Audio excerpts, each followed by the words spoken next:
Hello, and welcome back to my channel. This is Northstar. Hope you're well. Are taking care of each other and being kind to yourselves. Do check out my YouTube channel page. I have all the previous videos in this series, many other series there. For 24 games, over 50 playlists, and over 1,200 videos. Now I'm doing a Syria HOI4 Let's Play Fragmented World here.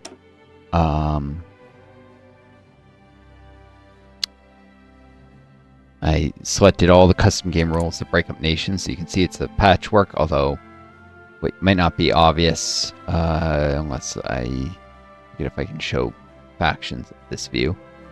Is that Bulgaria, Turkey, and Austria form the central powers, and they're probably going to start eating up, I think Romania. And they're going to start eating up much of Europe. And I'm Syria here, so I'm going to have some trouble. Now Russia is in a civil war. I wanted to take a quick look to see what Trotsky is up to here. Some of you may, you do legitimate info. Part of the point here is to learn stuff, including about how badly the AI does stuff. And part of it's, there's curiosity. I know they're losing. I know it's a matter of time until Trotskyites get their rear handed to them. I've watched them get pushed further and further back. They don't have any military factories. Okay. Yeah, that kind of explains it partly. Why the heck? This goes into how incredibly freaking dumb the AI is in this game. Why are they doing this right now? They are losing a civil war. They should be doing military stuff like... maybe not militarization, but they could be founding the PCDI right now. And then a military engineering university. They could be transport flights for air experience or expand the Red Fleet for Navy. They could be expanding the aircraft industry. There are so many things they could be doing useful. And instead... respect Baltic self-determination. Is this really the time for that?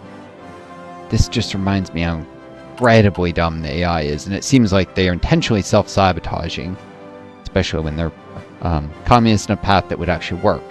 So, the Soviets, controlled by Stalin, I guarantee are doing a little smarter things, because the game seemingly wants them to win, and they'll sit and do nothing in a world that's actually right with the Trotskyites, with their tendency to expand everywhere. There's not much to oppose them. Unlike in our own world where Trotsky's aggressive expansionism would have been suicidal.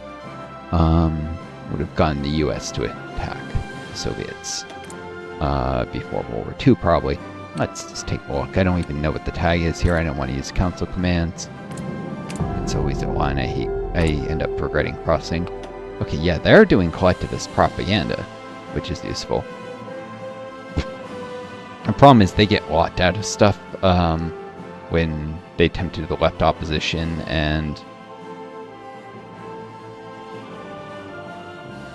because they're balkanized or whatever, they can't finish the 5-year plan yet.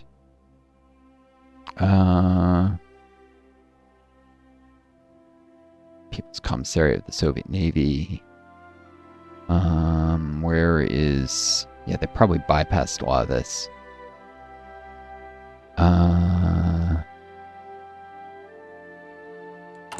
Like they just end up bypassing half of it, so where is the Politburo?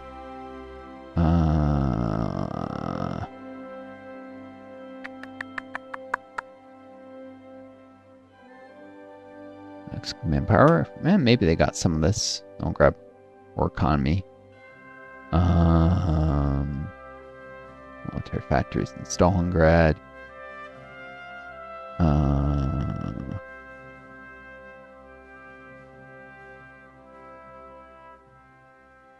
They didn't actually complete this. I'm pretty sure they can't do the block of rights and Trotskyites ever.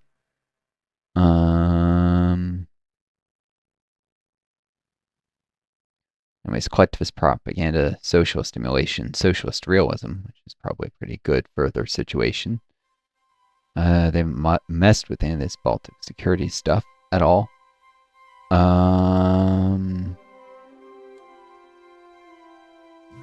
30 military factories, and yeah, they're gonna win.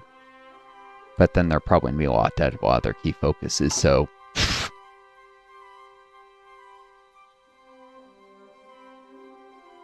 and I'll probably never take this decision.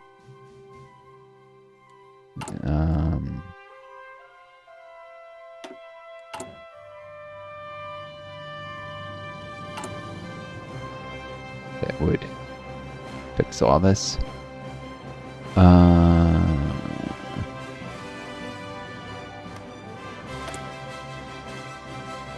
Is Spain not a Soviet? And Portugal is chewing them up. Great.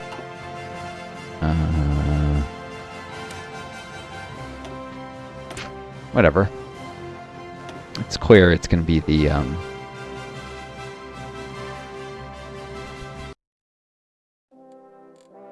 Stalinist faction that's going to be dominant in the Soviet Union. There is no Germany. German Reich, anyways, no United Germany. Let's see what the heck Spain is doing, because they're incredibly dumb what their focus is. Yeah, okay, they did maintain the Second Republic, but they never did reaffirm the Popular Front strategy when they were at war, which would have given them more support. And okay, oppose the communists, so they're not going to. They love to do this. They love to do this. I don't think I've ever seen them take end fascism at all costs. Did they even join the text sharing group?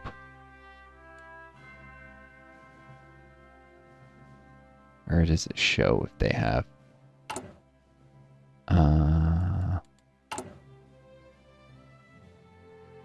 IMSA experimental facilities. I don't think they did.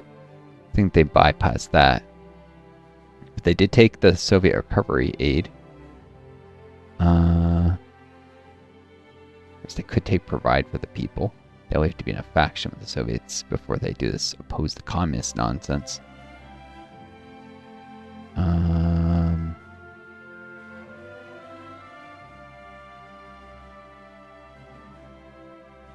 If they become a Soviet puppet, they could have subverted Soviet control. Yeah, the AI doesn't have any sense of what's smart decisions. I'm not surprised. And they're going to lose to Portugal anyways.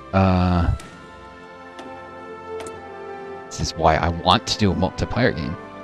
I'm trying to get Joe to do it, but oh, I'm busy this weekend. I'm busy this weekend. I'm busy this weekend. Oh, can we do Stars?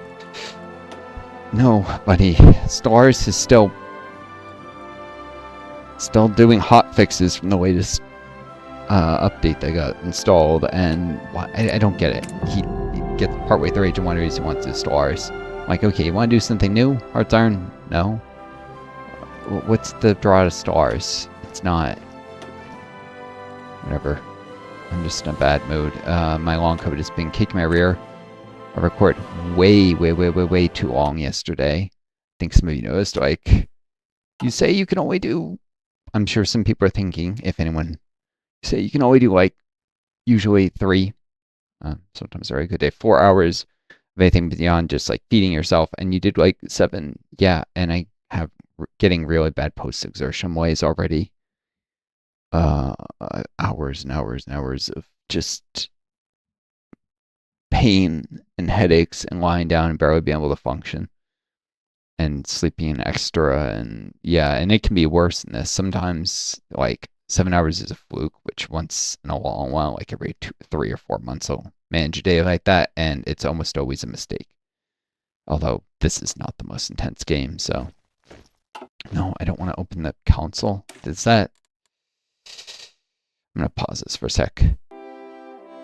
Sorry, I didn't know if opening the console would even briefly would cheat me out of heat that it's right next to, you know, the console key is right next to escape, so you can open it by accident.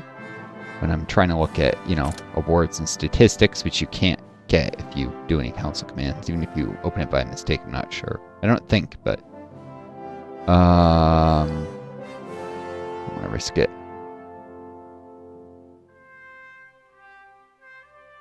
This is high. I have 20s. This is the same airport, right? Ruled by furniture, scorched earth. Lots of stuff here. Plan L. Stars landlocked country. Complete 2. Successor rated nuclear facility. Fail rate of having 80% success chance are higher.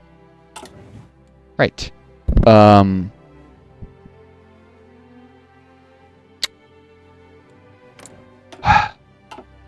Why is it always this song at the beginning when you load up a game? It gets a little annoying. So anyways, I'm here in Syria. Thought I'd do a shorter video than some of the previous ones. I've been preparing in case the Turks attack me, though I did mention...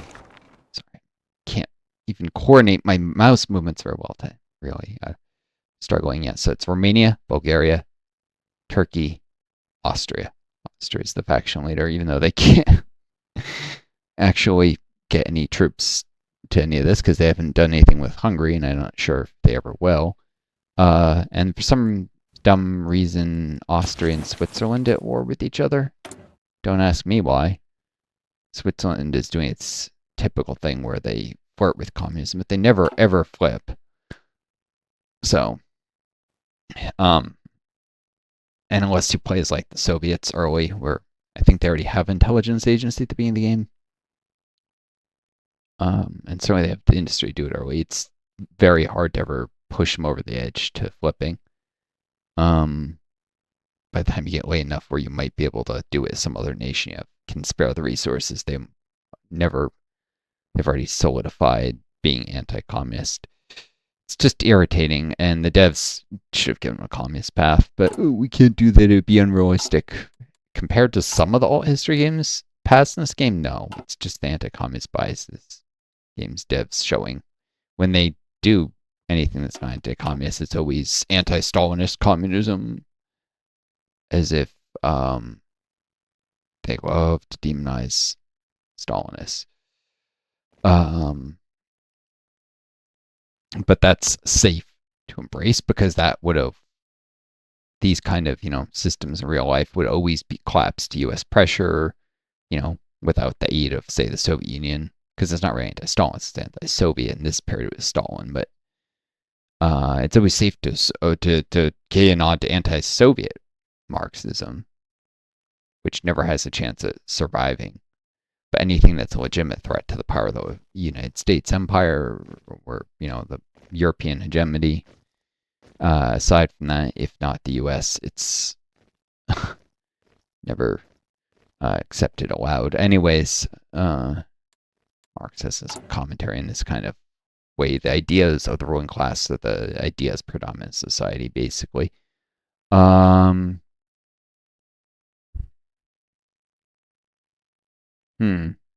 13 divisions in training. Let's make it 14.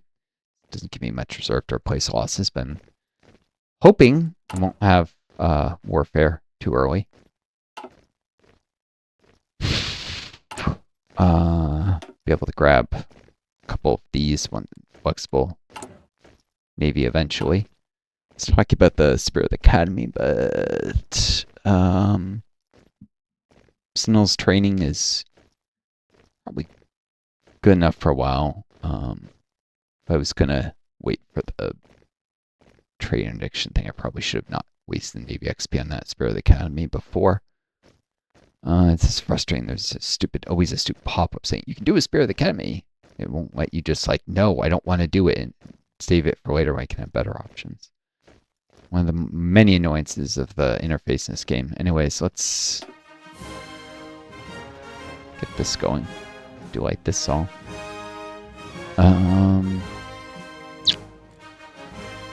Got my armies here. I've got nothing better to do than deploy them all in there. Eventually I'll have to march into Lebanon, Jordan, and Palestine. But I'm still letting them industrialize. The AIs are worse about doing industrial focuses than a player will be usually.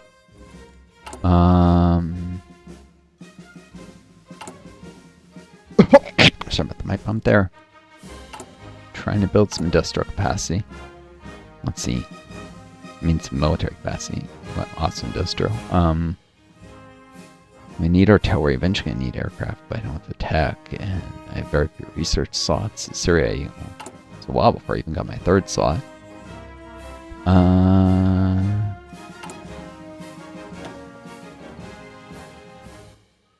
Headaches now, even though I like this song. It's hard on me. Just had to end up with an ER visit and probably a COVID reinfection. Seeming my illness get worse on the way back to cabin. At the worst luck, whenever it seems like I may be crawling out from other stuff, but something else happens. I don't know. My mother's paranoid as heck, and she's always thinking, "Oh, it's your father." No. If anything, it's ridiculous, and it's like a cursed luck. I'd be surprised if there's some ancestral sin, maybe her mother did something horrible way back in the day kind of thing, or further back.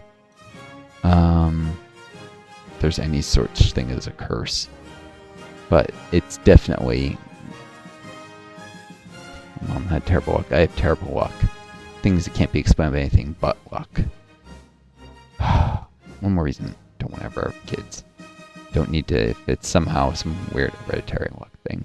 I mean, I got long COVID right when I was on the verge of becoming a doctor. I put in the CR visit right when I was on the verge of maybe getting back to family cabin, just having some peace for a while, away from a roommate who wants to murder me because of a chronic cough. That guy's, of course, a bit of a terrible luck. It just, the country going fascist right when I really need, like, more left-wing government so I can survive with my own COVID.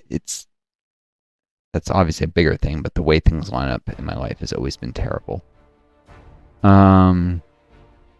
Anyways, I was looking to see how much funding this will give. Yeah, 1,000. I'll grab improved small arm bullet design, I guess. And I'm advancing slowly but surely towards assault rifles.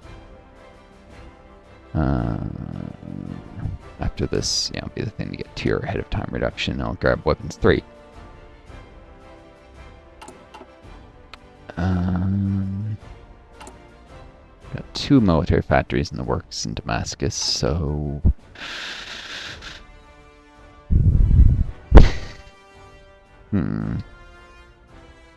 Lots of artillery. I'm probably going to eventually change some of the infantry into actually artillery divisions. Of course, it's not going to... I'm going to want stuff like an Air Force once at the tech eventually. It's just, having the tech and having the fuel to run the airplanes. It's very tough for a very small nation. However, I am playing the long game here, so... But there's something I was about to do, is saving up political power. Hoping I don't get any more events that reduce stability before the elections, but knowing my luck, I'll get some, even though it's only 5 months till Syria is supposed to flip communist just through elections. So of course something will happen to ensure that that doesn't work out well.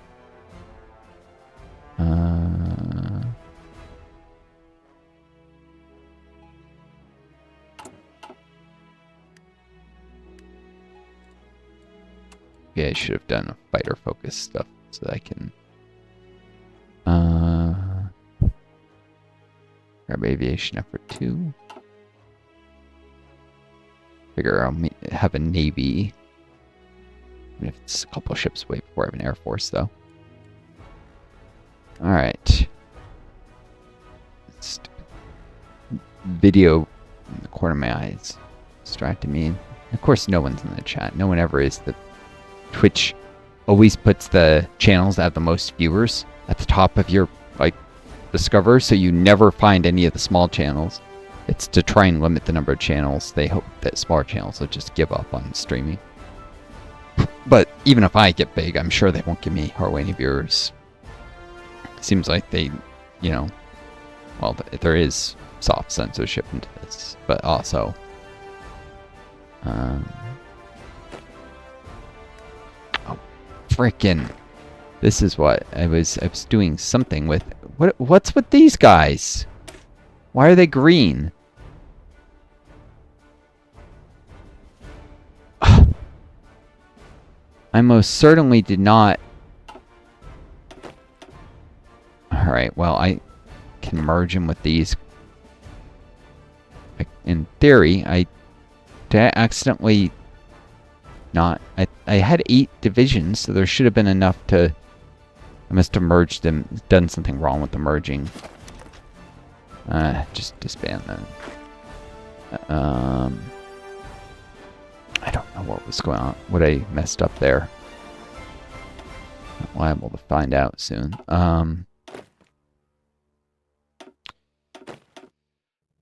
Okay, 3 2-battalion divisions. And 2 3-battalion ones there. Of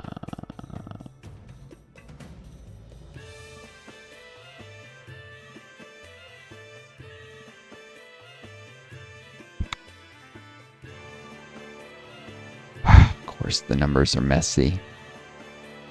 What I need is 3 battalion groups, probably.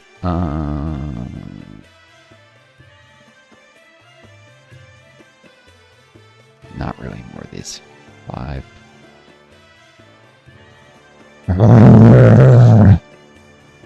There's no way to like split a division in half, so you get 2 half strength and...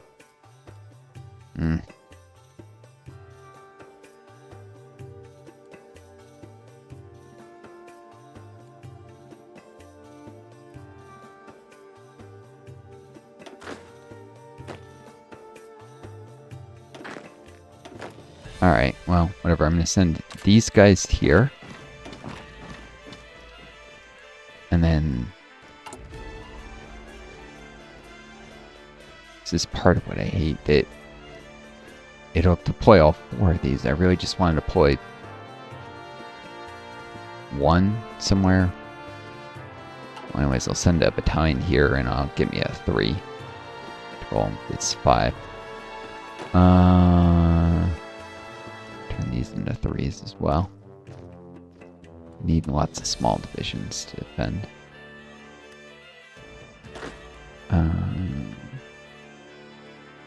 4 and 2. I should probably do 3 and 3s.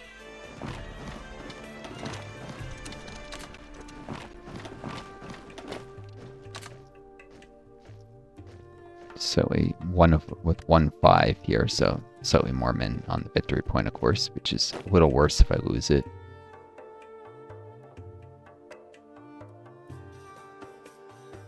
Did I? Oh, the 10 width should go here. Whoopsie daisy. And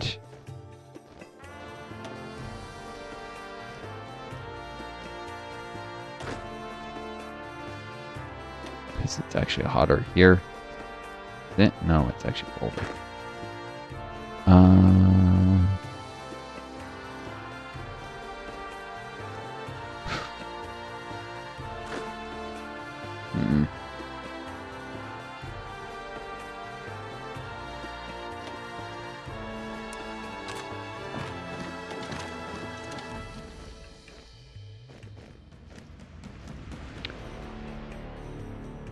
These are not training infantry anymore.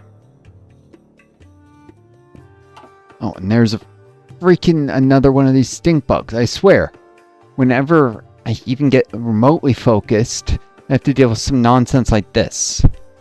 Flying around the light right over my head. I cannot get a break. Whatever. Bad things always happen to good people. Seems to be the way of the world. Oh,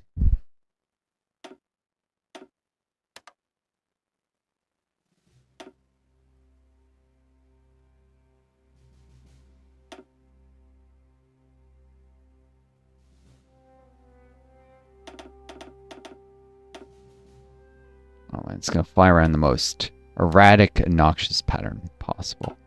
Give me a second, guys. Part of the problem here, right? Stink bug is that my father's second wife. Terrible person, honestly. Part of the reason I ended up with long COVID. She refused to listen when I told her.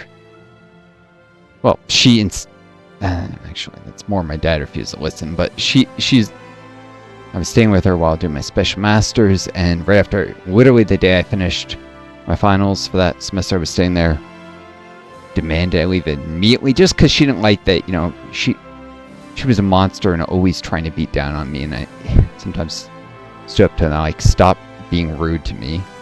Like, literally saying stuff like that, very carefully worded, calm, not getting angry with her or anything. And she's a piece of work. An abusive, nasty human being who around children. One of them, the older one, was always talking about how she used to hit him. So he absolutely a terrible person. And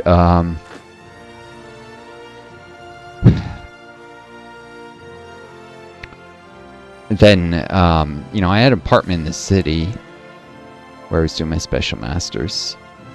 I'm like, let me go back there. And like, no, your mother's of course, I'm going to take you there right now. My dad, I'm like, no, she just had COVID. She's infectious. This could kill me.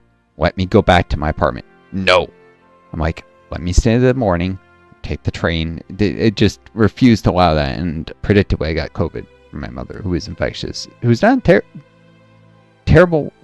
difficult person to get along with. I didn't need that stress anyways. I needed to just get back to my apartment, deal with, well, the slob and jerk of a roommate who was there. The other guys having left. There was this one subletter I never picked, but, whatever. He was a slob, and once or twice he could get a little bit physically aggressive, like pushing me around, though not like I have now. I never felt in danger for my life or anything. He was just like, once we didn't get his way, he shoved me. It's like, okay, jerk, but I've dealt with worse. Dealt with much worse since and before then. But anyways, I'm like, I just need to get back to my apartment. My mom got COVID. Each time you get COVID, you increases your risk of long COVID. And then I later got COVID again from my roommate, like almost a year later. And the second COVID infection gave me long COVID. If I not got the first infection, though, the second infection would have been my first, and I might not have gotten long COVID at all. Because then I was able to get the vaccine shortly after the second infection, which decreases the risk of long COVID. Each reinfection, higher risk, but the vaccine reduces that risk somewhat. Takes it away about a third of the risk of getting long COVID. Early estimates drastically overestimated the vaccine's effectiveness in reducing long COVID. No, that was just a lot of people not getting hospitalized and not being as monitored carefully, so they didn't think they were getting long COVID, and they were, and it would take a while before they would, PCP visits would establish they developed long COVID from mild infections. And, when people get really sick, they very often, it's sick people have the worst access to healthcare because they can't keep their job because they're too sick to work. They end up on Medicaid. Medicaid provides terrible insurance. Doctors don't treat people with Medicaid well. They by not well, I mean they cut corners in their care, which of course they'll lie about, but, we treat them the same as everyone else. No, you don't. I was trying to become a doctor. I spent time shadowing doctors. I was an EMT. I knew people. I know for a fact that's a lie, and that they provide substandard medical care to those on Medicaid. And many people who have private insurance who have some of the cheaper private insurance plans too. They really, capitalism ruins healthcare. It's one of the reasons I always play communist in these Hearts Iron 4 campaigns. Not always, but often. Because capitalism is violence. Part of the reason people can't get good healthcare in the United States. It's part of the reason there's so much homelessness in the United States. It's part of the reason that, people die due to the opioid epidemic because of the Kaiser family, or not Kaiser family, Sackler family. Kaiser is entirely different.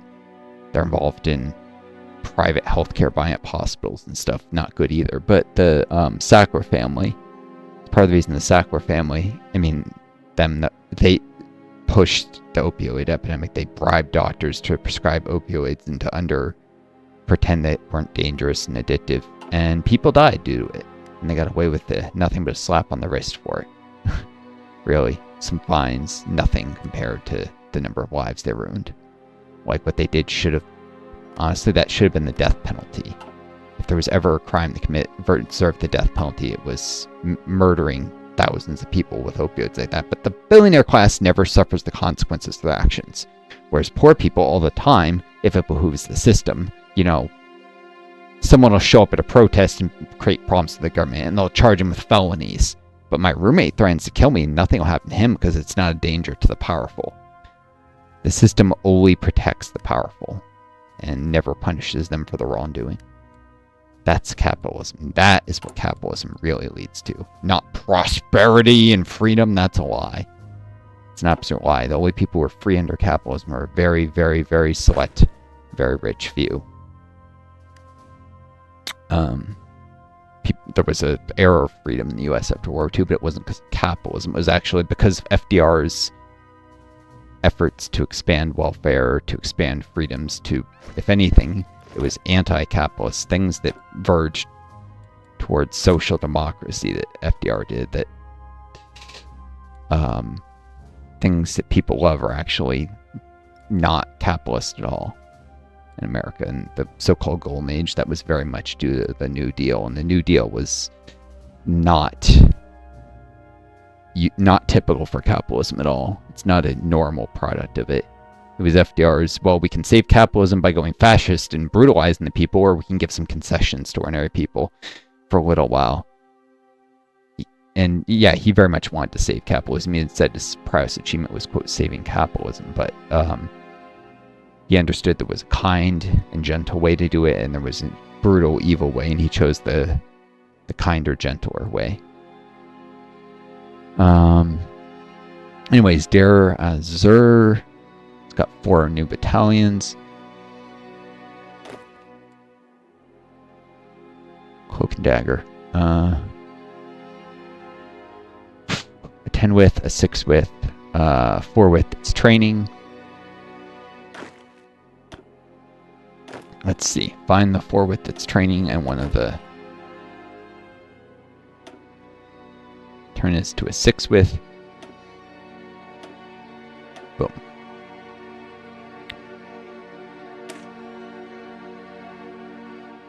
I'm always lagging behind on renaming things appropriately for what they actually are. Like, this is not a 2 width, this is a 6. And, you know, organization is important. You don't want to be constantly messing things up because you don't know what you actually got. This is a 4.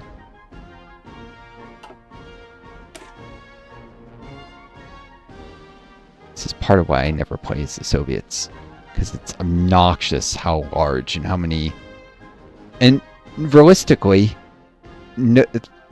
countries that large were never, like, everything was never run by just one person. Even the idea that Stalin was this absolute dictator, that's a lie. That's an absolute lie. It's propaganda told to feast on Americans' anti-monarch sentiments, you know, going back to the Revolutionary War. Stalin was not an absolute dictator. He was not a one-man show. He was the leader of a council of high-powered ministers. It was not a democratic system, but really there were about 13 people ran the Soviet Union, of which Stalin was just the most powerful. It was an oligarchy, not a monarchy. Not one person, but about 13 people ran the show. And you need more than one person to manage a country as ginormous as the Soviet Union. It's not as enormous here, but that's because you have Kazakhstan and Altai and Benkia and, you know, all that.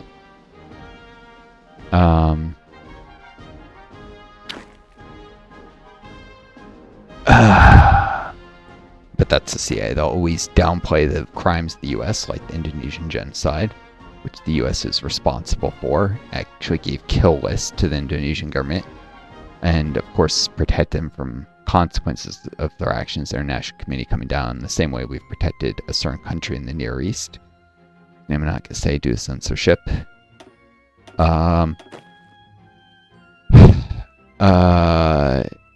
Downplays the crimes of the U.S., but exaggerates the crimes or the flaws of our rivals. So the Soviets were not democratic, but they were not a one-man dictatorship either. They were an oligarchy, an autocratic oligarchy. Well, auto would mean one person. The terms don't quite capture it. They were a authoritarian oligarchy. Not authoritarian in the Marxist sense of the word, which strictly refers to using the power of the state to crush dissent in order to reinforce the power of the wealthy. But in the more generalized, how most people use the term authoritarian. But they were using the authority partly to protect the socialist revolution. It wasn't like these 13 people had stolen all the wealth of the country like Putin has in Russia today. He's stolen like a huge percentage of the country's GDP. In fact, the percentage of wealth that the ruling class controlled in the Soviet Union was much smaller than most capitalist countries. The level of income equality in the Soviet Union was the second highest in the world, behind Sweden, which was a capitalist country, so it's sad that any capitalist country could beat them, even one of the best ones, which was Sweden. But the Soviet system was not perfect. In some ways, the Trotskyists were correct that it was a betrayal of socialism, but it was still much better than capitalism. I'm so sick of people. Oh, well, it was not perfect, therefore it's no better than capitalism. Nonsense. There is such a thing as a lesser evil, and they were absolutely the lesser evil compared to capitalism. They opposed that certain country in the Middle East, for instance, and their ethnic cleansing campaigns fairly early after they realized what was going on. It took them longer than it should have to admit to it because, they were a system where there wasn't free flow of information and there was censorship and stuff.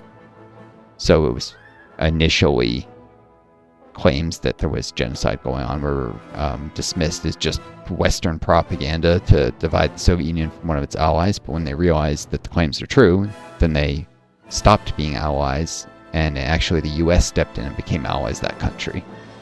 The U.S. had been trying to push out the Soviets and become the primary ally already. Had no qualms about allying with a country that was essentially genocidal even then, and definitely is today.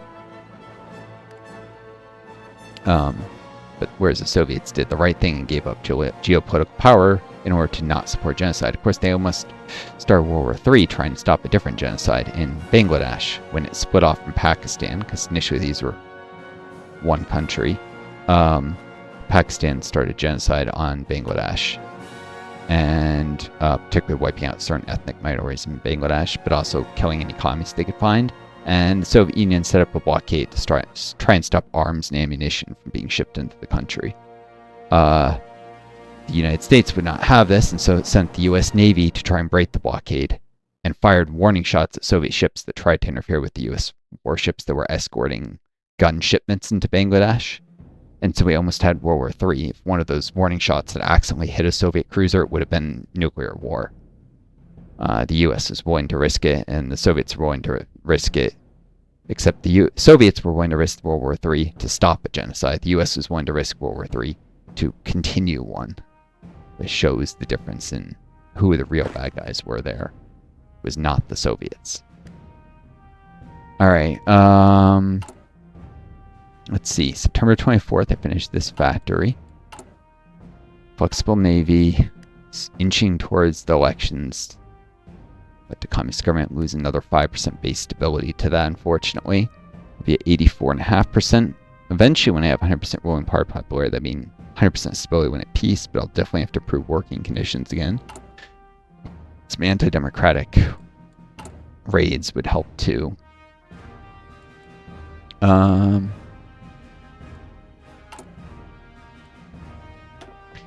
the ideology flip, I'll need to raise conscription to extensive. I need all the weapons I can get, all the men I can get manning those weapons to have any chance of defeating the Central Powers if they attack me. Really, I'm just waiting for Lebanon to finish its industrialization and Jordan march into Palestine.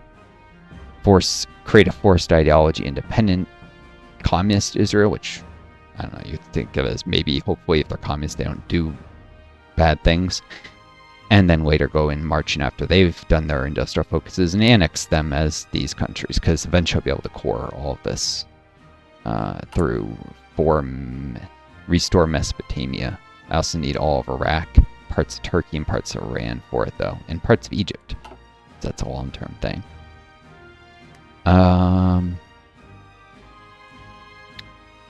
I hope to be more than just a tiny regional power, not even a regional power really.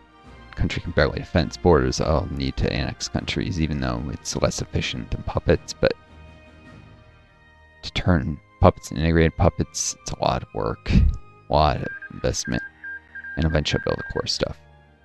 Mexican junta was annexed, so the world continues to develop here. The fascists were defeated there.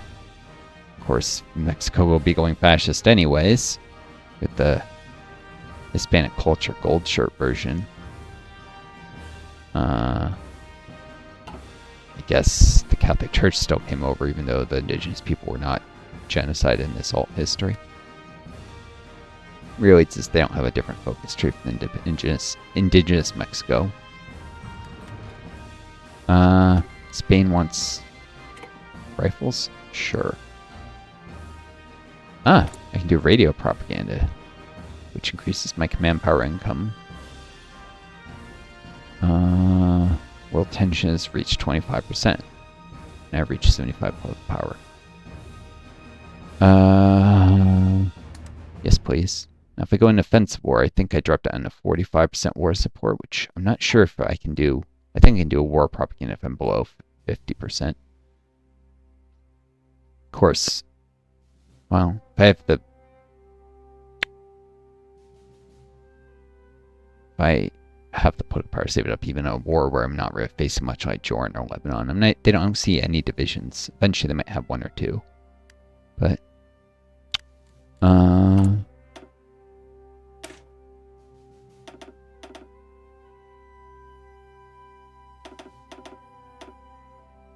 keep putting up more convoys for sale.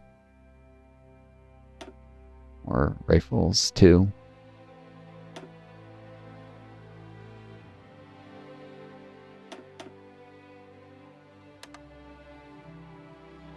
These are the better ones. Hopefully people buy that stuff. I need to develop my industry, and, you know, the weapons I'm going to be equipping men with are going to be modern rifles, none of this weapons 1, weapons 2 stuff. Also probably need some bunkers along this defensive line, river, and eventually this just could become a fallback line. I could try and defend the border proper, because there are 2 factories in the state. Almost done with advanced machine tools. Guess I can run concentrated industry 3 then, if I really want. Or construction 3. By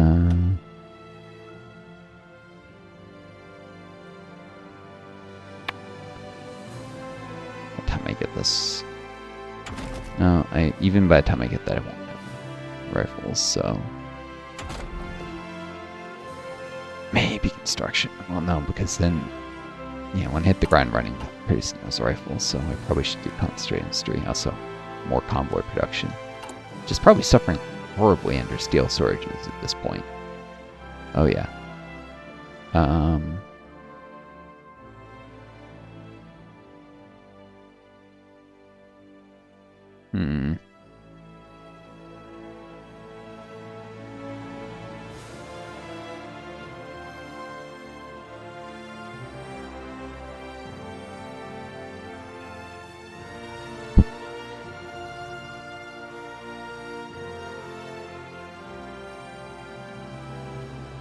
I remember something with the math. At some point, you just want to not produce something because it's making the steel shortage worse. I don't think so, because stuff like the top is barely affected. No, it is. Let's see. So this should be requires 6 steel, and there's 0. So first one should have a minus 315, the second minus 630. 1530 averages to 22.5. Yep. It'd just be better to have... I'm thinking of whether you want to build a civilian or military factory. It'd be better to have more civilian factories and import more steel. Not importing steel because, well... That would just increase production of infantry equipment too, mostly, well, and artillery and convoys. These are outdated artillery. So I'm going to have assault rifles and artillery too, so maybe at that point I'll start importing steel. Also, rifles 3 cost even more steel than rifles 2.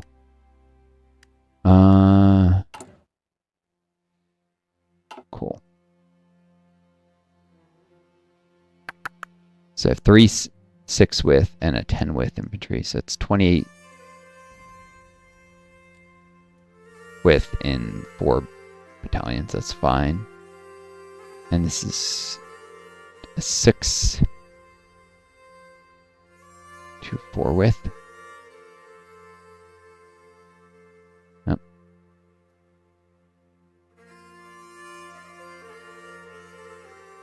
Probably want another. Probably want to turn this to 6 width, right?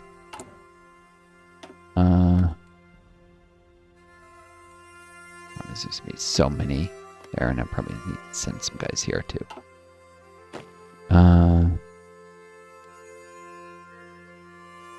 have enough infantry anywhere. I mean, I'll have to start enlarging some of the divisions eventually, because you past 4 or 5 divisions, you're just suffering too much stacking penalty, and you're better with bigger divisions. I want some more people in Aleppo, too, actually. How many are about to deploy right off? 1, 2, 3, 4, 5, 6, 7, 8, 9.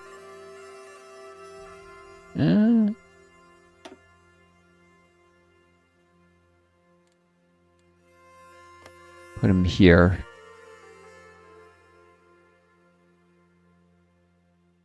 Three. I put 6 in Aleppo. 2 here. So it's 3 6 width. Maybe all 3 there.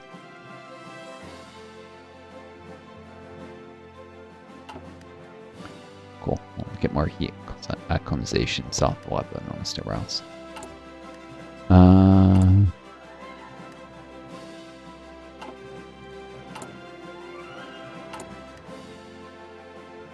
Cool.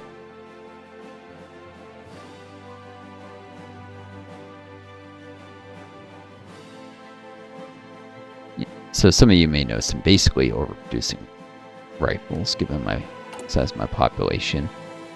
3 factories is too many.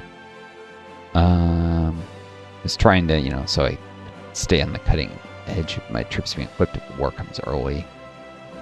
But what else is going to do? I didn't have modern artillery yet.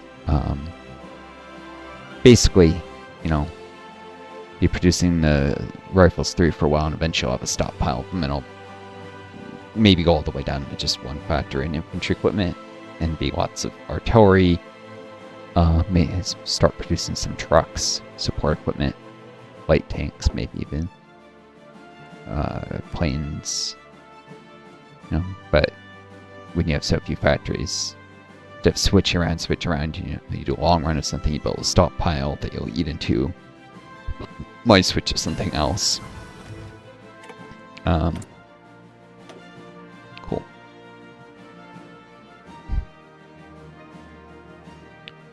The only thing with this is I could have...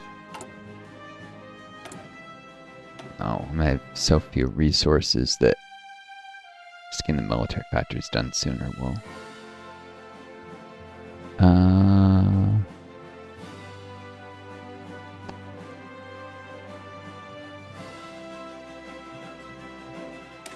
Nope.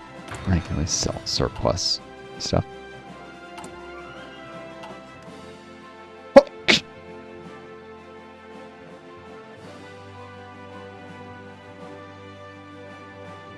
But, I'm eventually going to run out of build slots, so I can't... Construction might give me more factories in the long run, but, I've already got queued up these 5 factories, and if I have build slots, I should be able to get 1 more here with regional industrial integration, and 1 more here. But that said I have room for 7 factories. Just concentrate and still actually increase that number.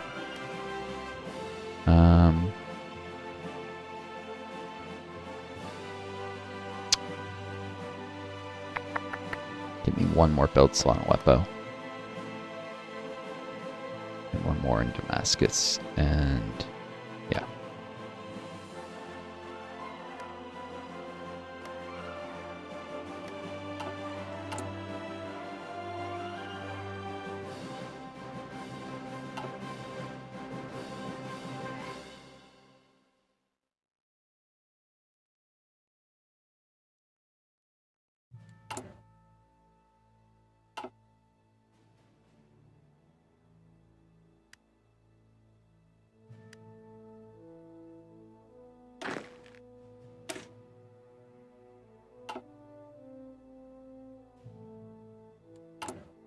And Shan needs to stop with all its inventive leadership switches, meticulous preparation. In a war artillery. Best to do this before starting the next one, I guess. Well, not best. I was gonna go big guns into this. Alternative was this and this, but eventually I'm gonna cap out my ability to produce both artillery and infantry equipment. Like it won't be worth having more. For a while I'll want the numbers, but yeah, I think the soft attack is worth.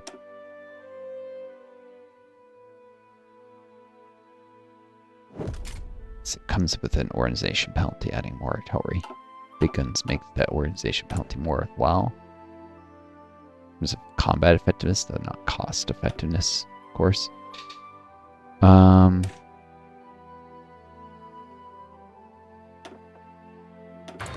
Cool.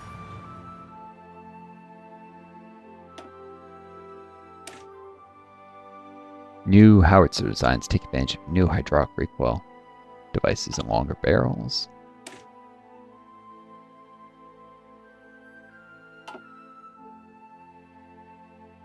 Invention 1940, improved artillery upgrade. Then muzzle brakes, and finally lightweight artillery capable of being broken out for transport, making it possible to bring artillery support to areas previously to reach. Yep. The fact that the tech tree just kind of ends around 1945 will be beneficial to me as a small nation that's backwards. If I did a road to 56 thing, I'd just fall further and further behind for much longer. Of course, I'll do it eventually, but it's a mod to get used to. And I'd have to find the version that's for this version of Hearthstone 4 instead of the latest. Mods were sometimes not great with bug fixing, so that may block in bugs that were fixed later. I didn't want to mess with the new doctrine tree system on things, and sometimes mods have dependencies on DLCs that I don't own.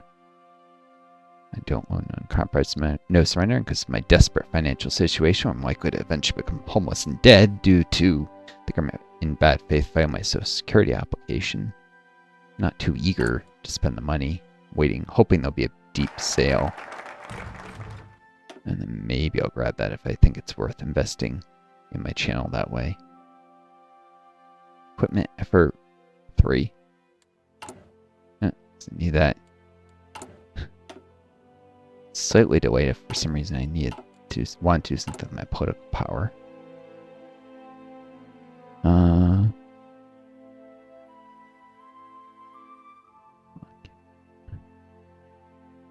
I suppose appointing chief of the Air Force could be a thing. Next.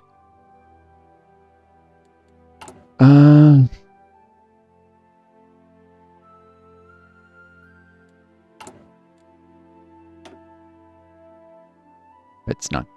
Let's see. 70 days would be at 92.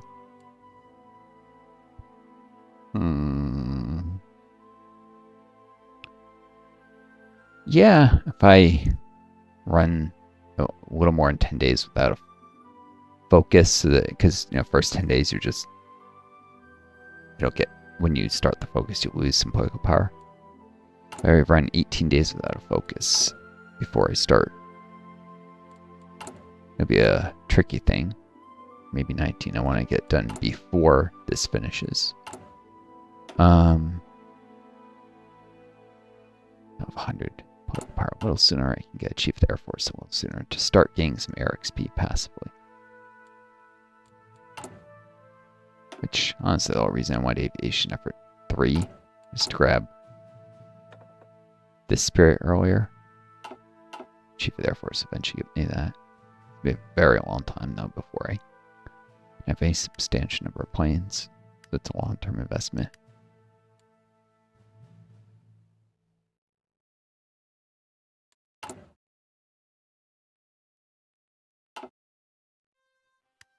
Okay, let's see what's going on in the world. Anglian-Austrian War. Wait, what? The Brits have decided to aid Switzerland against the Central Powers? That might not turn out well for the Central Powers. Maybe. Norwegian People's Republic is busy losing a war against Norway, Sweden, and Iceland. Denmark's not actually involved in the war. It's a puppet of Norway, but not. And it's like Guinea-Bissau, Belarus, randomly.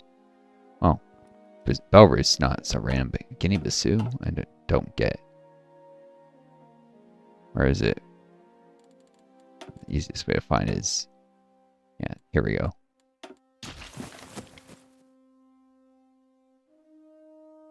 Yeah, they haven't even raised any divisions at all. Based on having their full manpower. Eventually they will.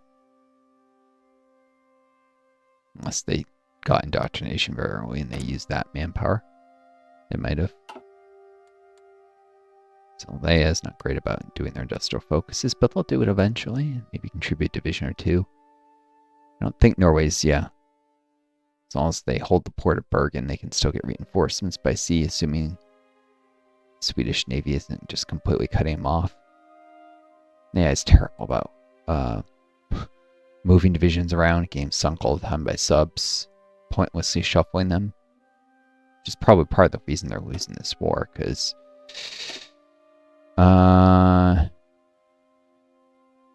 Sweden, China's across the world might be sending divisions of game sunk this way, but Sweden, Iceland, I guess they could be shuffling divisions to each other randomly. Sweden's probably fighting over land in Norway. So only Iceland, China's probably contributing just waves of manpower. You know, Communist China has not been pushed at all by Nationalist China. Sooner or later, Nationalist China's going to have to deal with the Qing attacking them. So, it's a small chance that most likely the Northern International gets the rear handed to them. Just as Trotsky's getting his rear handed to him bit by bit. And yeah, then there won't be any communist factions in the world. I suppose that means if I force ideology here, I won't have to deal with them joining a communist faction because there'll be none for them to join, though. Instead of making them a puppet and having to deal with the very slow process of annexing them then. So we're wasteful in lots of industry or political power. Well, usually slow and it costs a lot of industry or political power to annex a puppet. For a really small one, just fight another war later. Eventually the world tension come down too, so it'll be harder for nations to join factions. Now 10 days to be put into that focus, so actually I can up to 20 days of accumulating this political power if I wanted.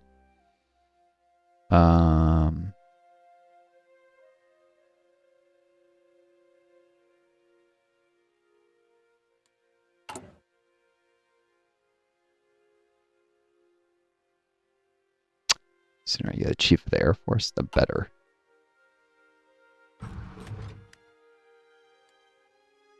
No, I'm not doing a military theorist right now.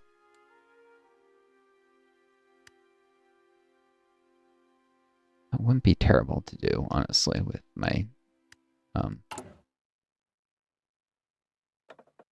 have done a military theorist to reduce my army XP expenditures. And at some point, I might even want to. This probably would have benefited from the new doctrine system. Abandon grand battle plan, switch to mass assault or mobile warfare. With the desperate defense recruitable population, mobile warfare is better than the mass mobilization line of it. So, this does give. Where is it?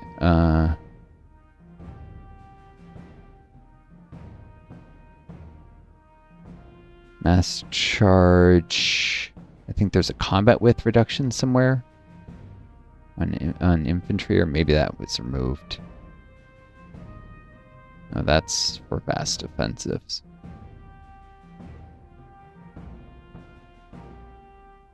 Damage garrisons, reinforce rate, recovery. Oh, infantry combat width. If you're really poor in industry, which I am, that could be useful.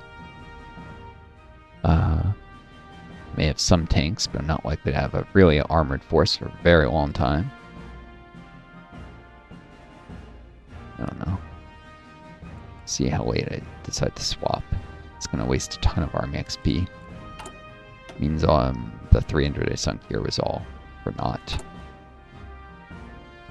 But,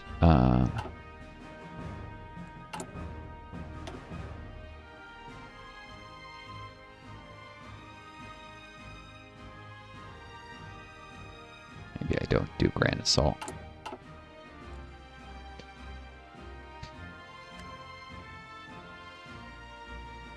Grand power plan was good for, you know, I couldn't afford to quit more men in the short run, and stopgap if the Central Powers attacked me too early.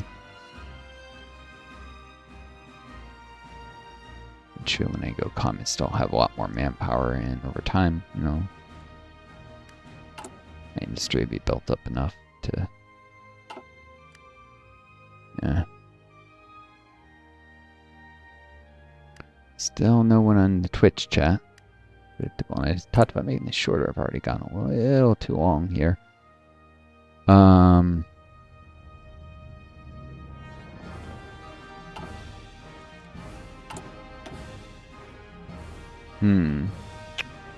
Probably don't want is for the ahead of time thing to go into the next territory. So I may actually want wait till it says 59 days and then start the equipment thing, so that right after I start that artillery, it'll have time. Or right after I finish this artillery, then I get the bonus. Now if I started the next artillery already, which can be put into assault rifles instead. Still going ahead with artillery.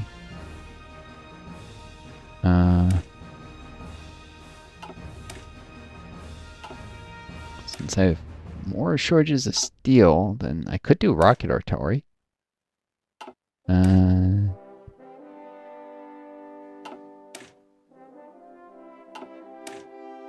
It's cheaper to produce. Eventually you get advanced rocket artillery. Easier on the steel. Maybe produce some rocket artillery without having enough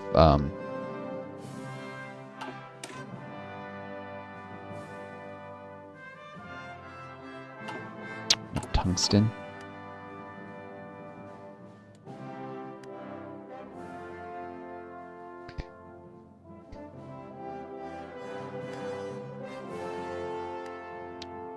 I mean, rockets are fundamentally a more efficient way to get explosive payloads. More expensive, really, in terms of the ammunition, but instead of accelerating something to immense speed and then you have air resistance from a higher starting speed, you know, you start off and you just keep adding acceleration, so the average speed of the projectile is less, lose less energy to air resistance. Of course, it's hard to get a rocket to be as accurate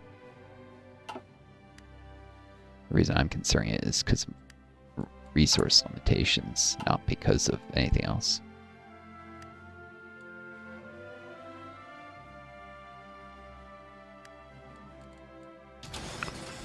And indeed, there's some tungsten down in Egypt. That'll be nice to have eventually. Wait, the British still have oil rights here? Guess they get rid of it. That with the British whacking in charge of their government. That doesn't make much sense in a de-colonized map.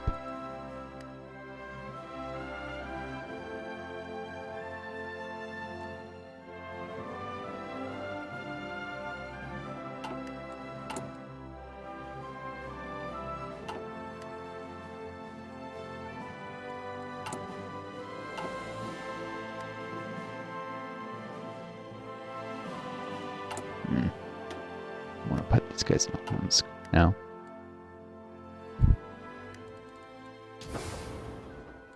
If I remember correctly, I think rocket artillery are also, their battalions are easier on the supplies than standard artillery. I could be wrong.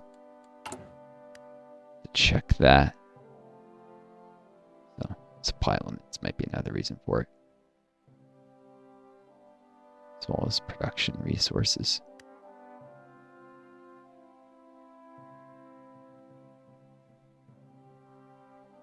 Ideally, I want to start this on 6 days, and so the same day I finish with starting the rifles, I have so September 26th, starting the next focus.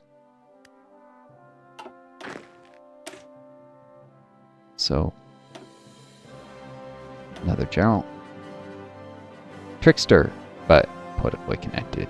So you're hoping for. I still haven't managed to get as a brilliant strategist, Trickster. Oh well. Someday, if I roll the dice enough time. Oops. Cool.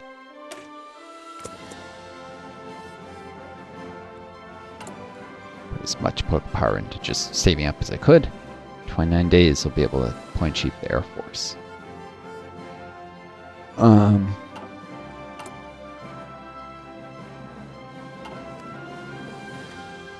Cut this soon, but let's get this next batch of infantry done. It's gonna be annoying since I won't have to dread it happening next video this way. September 29th. Whole bunch of guys.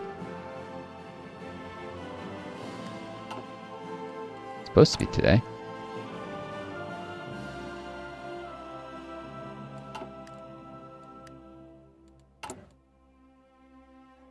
Saying 99 out of 100. September 30th, I guess, for some reason.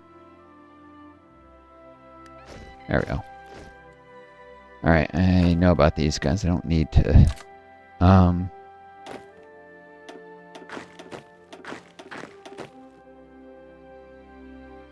Let's see. Change these to 6 width. And consolidate. Same with these.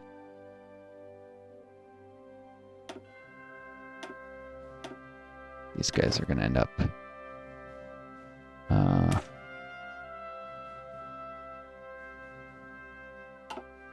and Aleppo.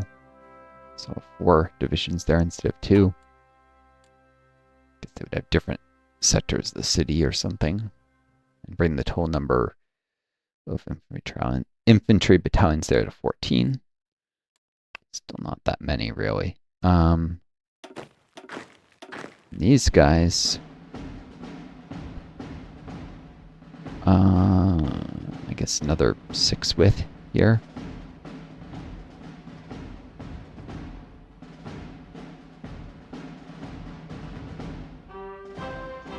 Bring it up to 10 battalions there. 11 there. 14 there. Oh.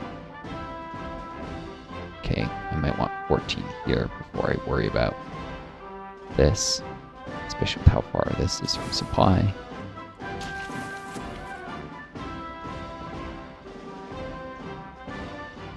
It'll get worse, especially when I get the 6 widths, the 10 here. Add some Artorian supply situation will be even worse.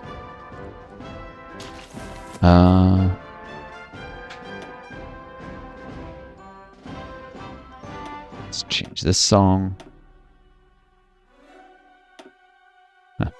Alright, well these guys are all going to actually go up here then, so it'll be 4 and 4 battalions, so they'll all be up near Aleppo. For now, they're getting heat economization and Homs. Total army size is 63,000, not that many. Not really. In 20 divisions. It's an average size of just a little over 3 battalions per division. Tigray declared on Ethiopia. Or Eritrea, was it? No, he's another war in Ethiopia. The point.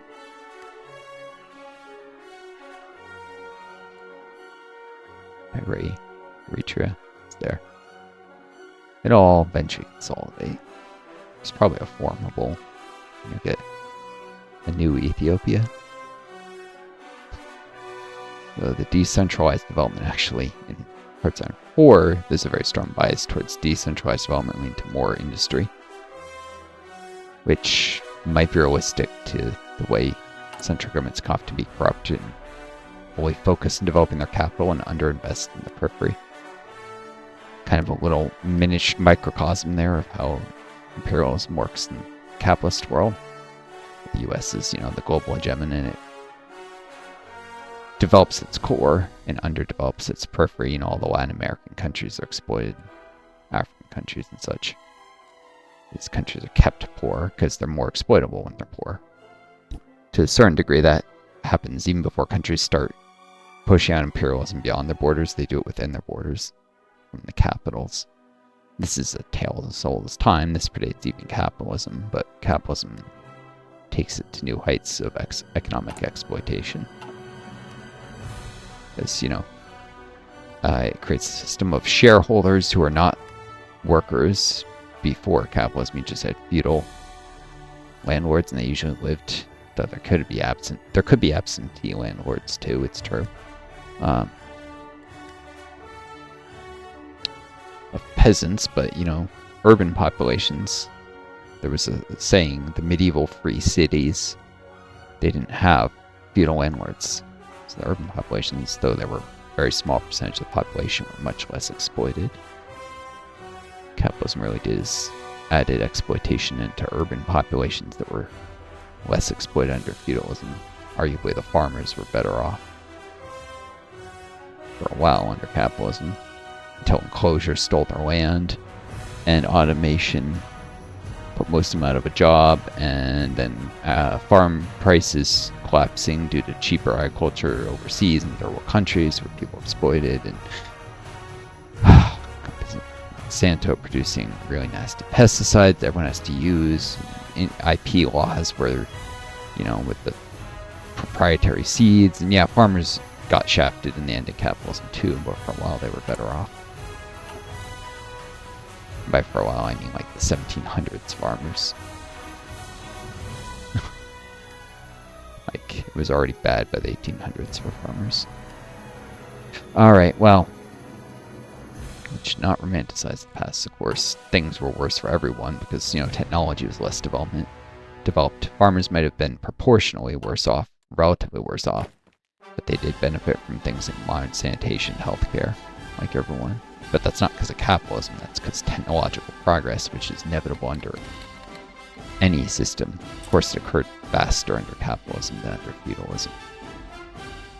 Capitalism is superior to feudalism for technological progress, though socialism, the historic record shows, is superior to capitalism, hence for technological progress. Hence why the Soviet Union put the first man in the first probe, satellite, whatever, in space. Did a lot of first probes, a lot of plants too. Even though it was a much poorer country than the US. because technology advances faster under socialism than capitalism. Hence, Venezuela no iPhone is a load of nonsense, because actually, the Soviet Union had been isolated, cut off from world trade, and they probably would have developed the first iPhones if they had existed long enough, not collapsed, and not, the Cold War never happened, which could have not happened if, say, Henry Wallace had been the president after FDR instead of Truman. Henry Wallace should have been. He was FDR's vice president from 1940 to 44, but the Democratic Party establishment rigged the 1944 convention against him. They did not want him becoming the next president of the United States, no matter what, because he was friendly towards the Soviet Union, which the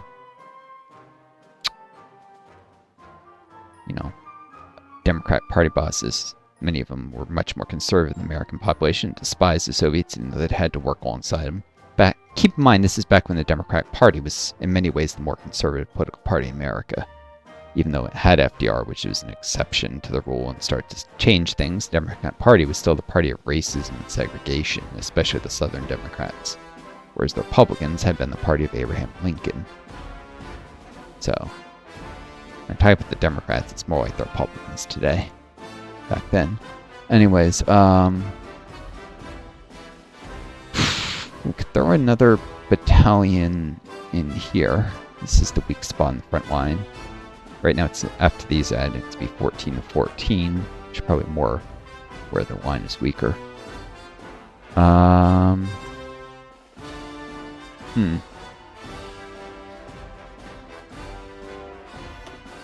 Anyways, I'll leave them. Oh, it's no more heat training as possible. Well, send them all here for the moment. So yeah, Henry Agrid Wallace.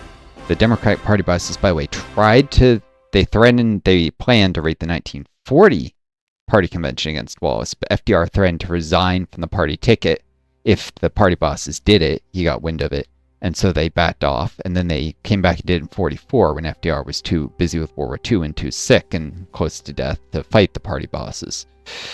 And so Truman was forced in as vice president, and FDR died, and Truman became president, and they managed to win re-election just barely. Wallace would have had a much easier time winning a re-election because he was widely beloved by American people, kind of like Bernie Sanders today was liked by a lot of Republicans, and, Henry Agrid Wallace had cross-party appeal. He was very left-wing for a Democrat back when the Democrats were the more conservative party, and so he would have gotten a lot of people across the aisle from the Republican Party to vote for him, and independents, and he still had way more support even among the Democratic base than Truman did. So he would have gotten more Democratic voters, and somewhat more, and a lot.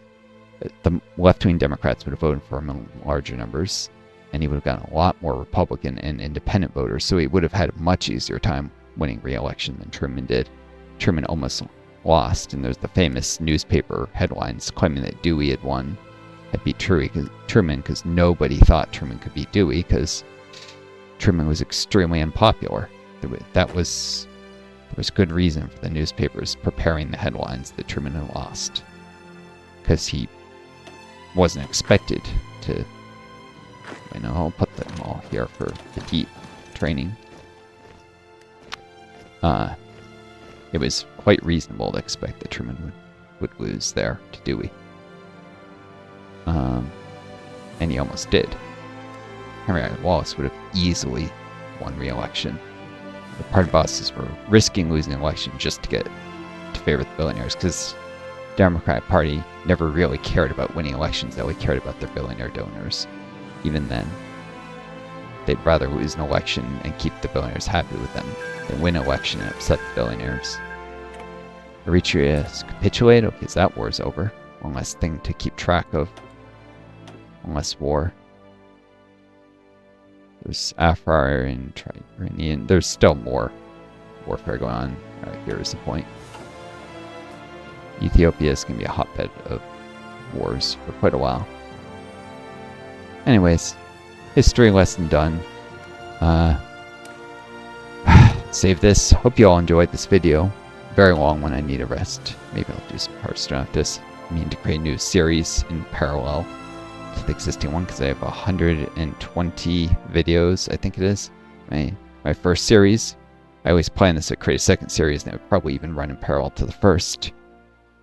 Because at a certain point, it just becomes too long to scroll through YouTube. Usually, it's by default shows 30 videos per page, so it's already 4 pages of videos. At some point, easier for people to find if it's a second playlist.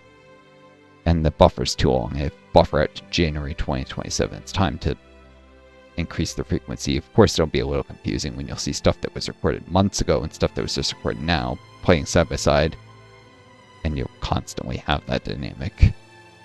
Each will be advancing one video at a time, and I'm sure not that many people watch such long playlists, though all start to end anyway, so hopefully it works out. I wish you all the best, my viewers. Take care of each other, be kind to yourselves, and may you always find a guiding star to lead you home. Until next time, it's Northstar, and best luck to you all.